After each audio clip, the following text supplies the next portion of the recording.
Barely 24 hours after assumption of office, the Imo State Governor, Emeka Ihedioha, has commenced the demolition of monuments built by the immediate past governor, Rochas Okorocha. Is he wasting taxpayers' money? Shouldn't government be a continuum? Well, I still have my guest in the studio, Sama Deleke, political analyst, and Shegun Shopita, political analyst, and of course, he is on the ACT network, gentlemen. I just said, and it begins. Oh my God. Now, we know Imo State and Governor Rochas Okorocha as one of the most active persons when it comes to monuments and images, you know. Recently, he unveiled that of Mr. President just, you know, at the close of his tenure in office. But we're hearing that one of the first monuments that was being demolished is the one that the Vice President recently commissioned. Just last week. What does this say about Ihedioha? And of course, let's not forget, let's put it in there, taxpayers' monies are involved. I am upset personally because I'm a travel consultant and that's my industry. We thrive on promoting tourism domestically. We want Nigerians to experience Nigeria, to have a feel of Nigeria. And this particular monument is so painful. It's a massive 40-feet monument, such that it's winding up, and it's called the Hand of God. And the ex-governor built it as a symbol that the hand of God is over Imo State. Now, let's look at it from a touristic perspective. When tourists go round, so it's built such that you can climb round, and you can get to the top, and it gives you a panoramic area view of the entire city, which is beautiful. Now, the new governor did not see that, or did not get someone to advise him about that. You just can't get back at someone by destroying something that has the economic potential to drive tourism in Imo State. I've been to Imo State, especially Oguta Lake. There's a magic lake whereby, in that Oguta, whereby there are two colorful rivers, they meet and they don't mix. The Oguta Magic Lake, I've been there. Wow. It's beautiful. Now, these are things that are yet to be harnessed. And then you are demolishing iconic structures that are supposedly an hallmark of the ex-governor just because she wants to get back at him. I think this is something which is politically right, as vendetta, so to speak, but economically wrong. Because he has been doing that in 24 hours is a statement that, come, I don't like you. I'm going to destroy your legacy for the next 4 years. But it's to the detriment of the states and to taxpayers. I think it's a disaster. Something is fundamentally wrong with us as a people, where when we have, 24 hours, I mean, it's completely unbelievable. Now, the details that Sam just gave now, I wasn't even aware. I just thought it was one of the statues or something like that. But I mean, come on, that's something that you could claim to be an iconic tourist attraction. Why demolish it? I mean, why? I just can't fathom it. The underlying issue here for me is the issue of continuity in governance. And, what he's just done is what all politicians tend to do anyway. It's just that he's been dramatic. So he's pulled down a monument and we can all see it.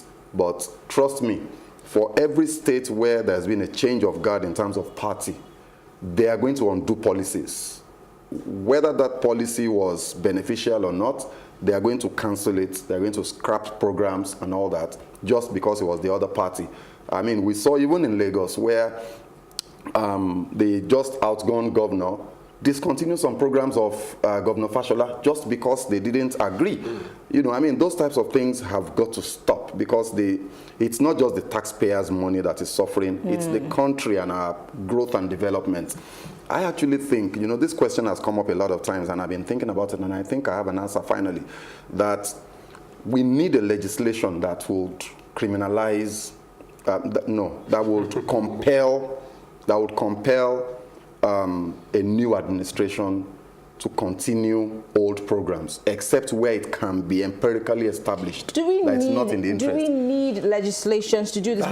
That's the only solution I can think of. I think we have too many laws that are lying there. It's madness. Our laws just lie there. They have no powers. There's no enforcement. So what is a new law added to the many laws that are right there? See, we can't continue like this. We can't continue like this. I think that Nigerians are docile. It's horrible. We think that things will change by themselves. Like you said, if any legislation, which I think is very important, even if they say, okay, there's a new law coming up, let's let there be status quo for a new government for the first 3 or 6 months. Don't change anything.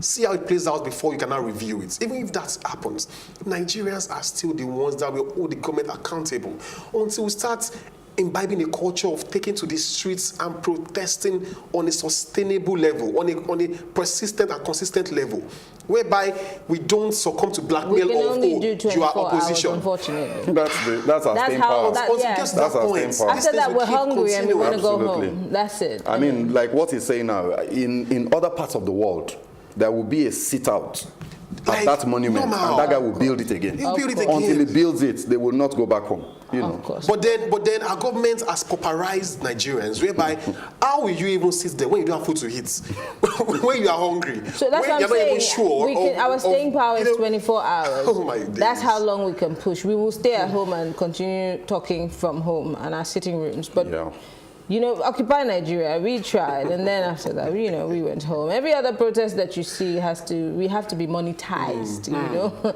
So when we talk about holding our governments responsible, I love the idea, but will we ever get to a point where we can actually stop paying lip service to demanding dividends of democracy and actually doing it? We'll get there.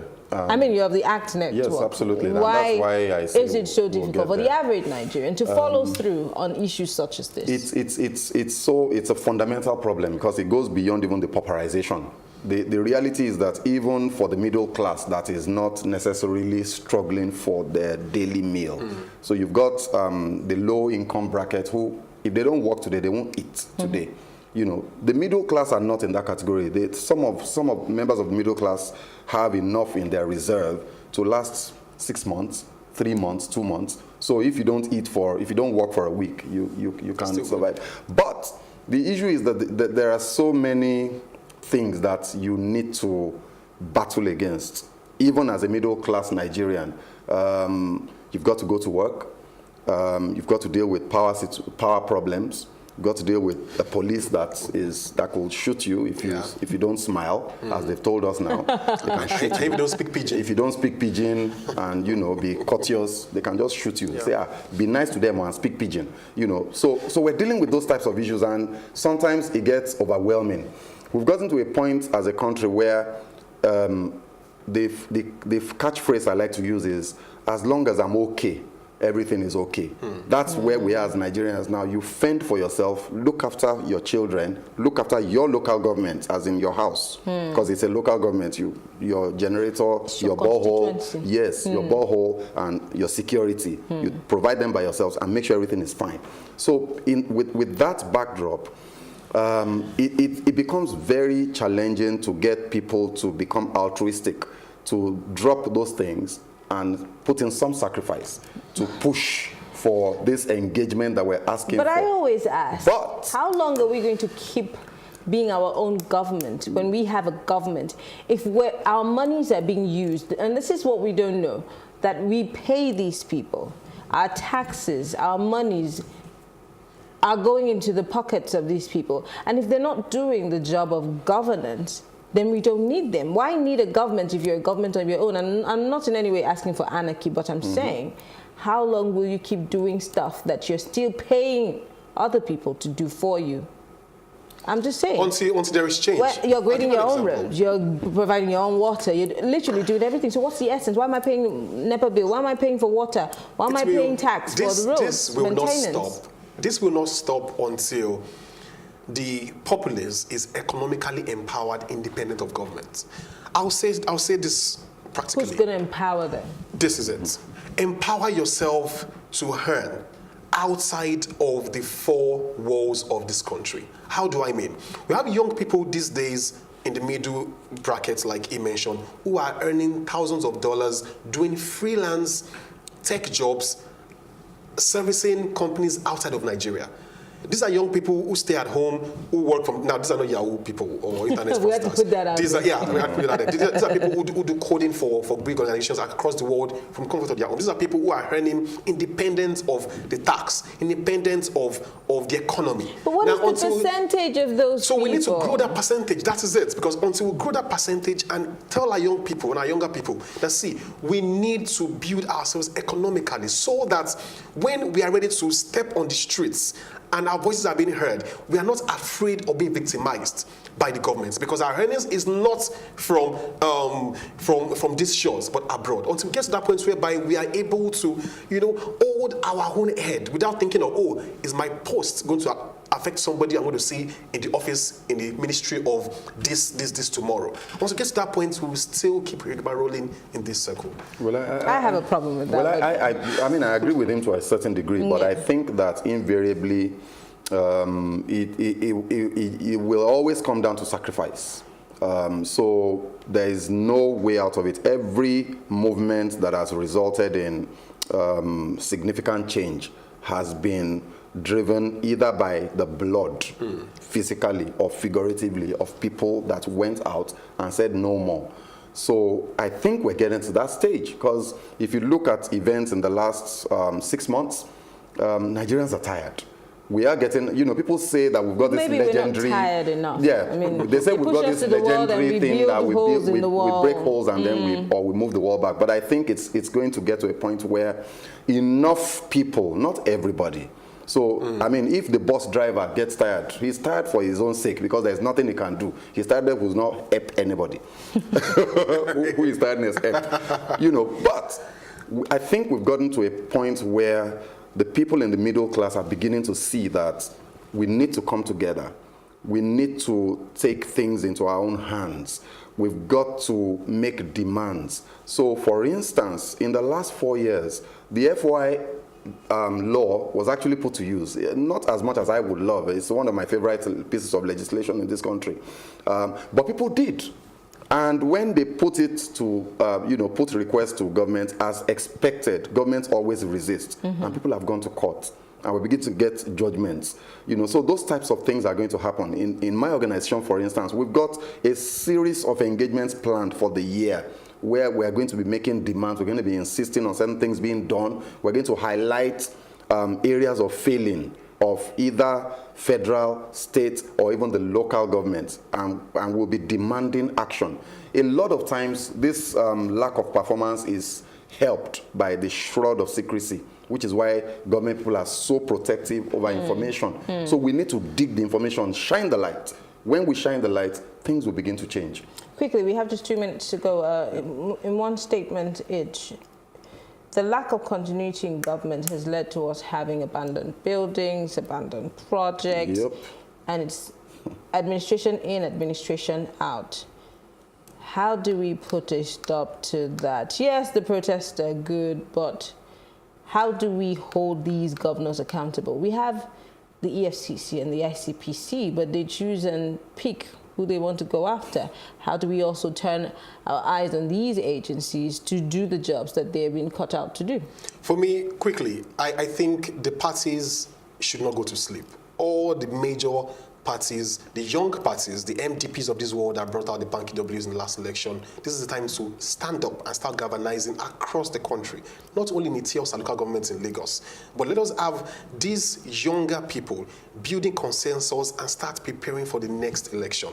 And it is in the course of this engagement on a daily basis. When people go for house fellowships, they should be going for political party meetings. The way we do things that are religious, we should also start engaging and start building. Because these things will not change overnight. It's a process and to take time. The president says we should pray. Where there is no consequence, bad behavior will thrive. So invariably, it will boil down to Nigerians ensuring that there's a consequence when our officials misbehave. So, for instance, for an EFCC or an ICPC, we've got to call them out. I saw a picture on Twitter yesterday of some government official somewhere in the north with accusations that he had laundered some millions of naira. And the pictures were thrown out there by EFCC. Why? Why would you do that? So we've got to get to a point where we tell them, no, you can't do that. Finish your investigation, then take him to court, and let judicial correspondents discover your case in court and then bring it to the public. Not you sending pictures of a case you haven't even taken to court. You will lose the case. It's obvious. So naming and shaming. Yes. So I mean, that's their strategy. So we need, as Nigerians, need to begin to call out these agencies. Blind support is dangerous. So when these agencies, I hate corruption. I think it's one of our, in fact, it's our biggest problem. But you've got to fight it the right way. So we can't support them just because they say they're fighting corruption and they're doing it the wrong way. We've got to call them out. All right. Well, it's been an interesting conversation, gentlemen. Sam Adeleke, political analyst, Segun Shopita, political analyst of ACT Network. Thank you, gentlemen, for the conversation. Well, we'll take a report on the inauguration on our Plus package, and when I return, I'll give you my take.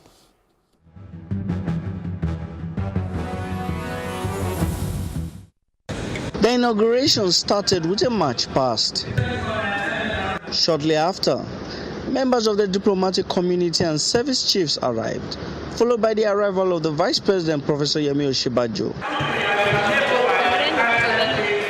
Notably present was a very heavy presence of security personnel. President Muhammadu Buhari was led into the Eagle Square by the Guards Brigade, dressed in their ceremonial attire. Vice President Yemi Osinbajo, accompanied by his wife Dolapo Osinbajo, was called to take his oath of office. Immediately that was over, President Muhammadu Buhari took his turn. I, Muhammadu Buhari, do solemnly swear that I will be faithful and bear true allegiance to the Federal Republic of Nigeria, and that I will preserve, protect, and defend the Constitution of the Federal Republic of Nigeria. So help me God. Some of those present expressed their joy. What you have seen today is a reward to Mr. President Muhammadu Buhari, for his doggedness. He's not talking much, but he's doing so much. In terms of infrastructure, I can tell you from 1999, no federal government has performed like this particular one. They say they are confident of progress during the next 4 years. This is not a government for the elite, and that is why the president is a man of the grassroots. And I'm excited. The ceremony went well. He's going to do more for the people. But please expect a lot of tears from the very rich people who are not prepared to let go. Those who are not prepared to pay their taxes. Those who are not prepared to stop the looting in the country. Those who are not prepared to stop all acts of criminality and craft that will continue to reduce, the money that would have meant, would have gone for development. So I think the next level is a level that will bring up a kind of level playing field for all Nigerians that give people hope, and at the same time create employment opportunities and bring more foreign direct investment into this country so that we can move to the next level. What Nigerians should expect, if they expect good, they should go back to God. If they don't know the issue that no nation can triumph, no nation can move forward without God, then that will be our own general problem. So Nigerians should expect better if we go back to God. One member of the House of Representatives, Honorable Nkiru Onyejecha, also added that the National Assembly will throw their weight behind the new administration. No member of the Parliament in the Ninth Assembly, I say no, will work against the government, because the Constitution is very clear. We are working for the progress of the country. And so, having said that, so the Parliament, Ninth Assembly will partner with the executive, of course partner with the judiciary, because there are distinct jobs for all of us to do. And one arm cannot do it effectively without the other arm. With today marking the official beginning of another 4-year term, Nigerians will be hoping for a more effective, efficient, and people-centered government. Amadine Uyi, Plus TV Africa.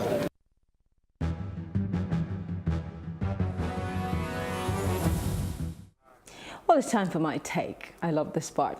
Now, President Muhammadu Buhari has been inaugurated for a second term, and the next day she travels for an Islamic conference. Well, the question is, was it really necessary? I believe it's a case of misplaced priorities, but hey, instead of the president traveling to another country, we should stop all these unnecessary travels and stay back, do what needs to be done. There's a lot to be done in this country. This is the time for the president to prove himself as a worthy president who is actually truly ready to change the face of Nigeria. It's not the time to be taking personal trips. And also, the Nigerian, irrespective of tribe, religion, and political party, needs to be united. Yes, if something is benefiting the people, let us continue. And even if it is not, well, we can improve on it. So let's stand united. No matter the administration in power, let beneficial projects continue. Ihedioha was wrong, yes, of course, and some people would support him, but no Nigerian should follow that step. But I hope he brings up a better and a bigger project. And that's all for tonight. Thank you for staying with us. Let's make it a date tomorrow, same time. Do have a great night. I'm Mariana Cole. It's been Plus Politics.